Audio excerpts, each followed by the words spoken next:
محکمہ شاہراہ نے اپنی ذمہ داریوں سے منہ موڑ لیا۔ جہلم کا مصروف جی ٹی روڈ ٹوٹ پھوٹ کا شکار، منٹوں کا سفر گھنٹوں میں طے ہونے لگا۔ حادثات معمول، کوئی پرسان حال نہیں۔ جہلم کا مصروف جی ٹی روڈ ارباب اختیار کے لیے امتحان بن گیا۔ حادثات معمول بن گئے مگر کوئی پرسان حال نہیں ہے۔ رپورٹ کریں گے بابر حسین۔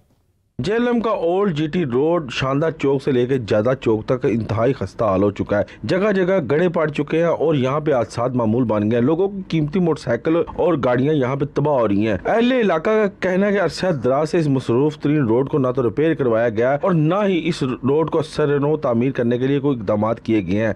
انتظامیہ سے ہم اپیل کر کے تھک گئے لیکن اس روڈ کو نہیں بنایا جا رہا۔ بالکل جی، یہ عرصہ دراز سے روڈ جو سی ٹوٹ پھوٹ کا شکار ہے، تو یہاں سے گاڑیاں گزارتے ہیں جب ہمیں دشواری مشکل پیش آتی ہے تو جس سے ہماری گاڑیوں کو نقصان پہنچایا جا رہا ہے۔ ہماری انتظامیہ سے یہ التماس ہے کہ اس روڈ کو تعمیر کرایا جائے۔ یہاں پر بہت کھڈے ہیں، بہت گاڑیوں کو اور موٹر سائیکلوں کو نقصان پہنچتا ہے۔ ہم انتظامیہ سے ریکویسٹ کرتے ہیں کہ اس روڈ کو جلدی سے جلد تعمیر کیا جائے۔ شہریوں نے کام بالا سے اپیل کیا کہ اس روڈ کو فی الفور تعمیر کروایا جائے۔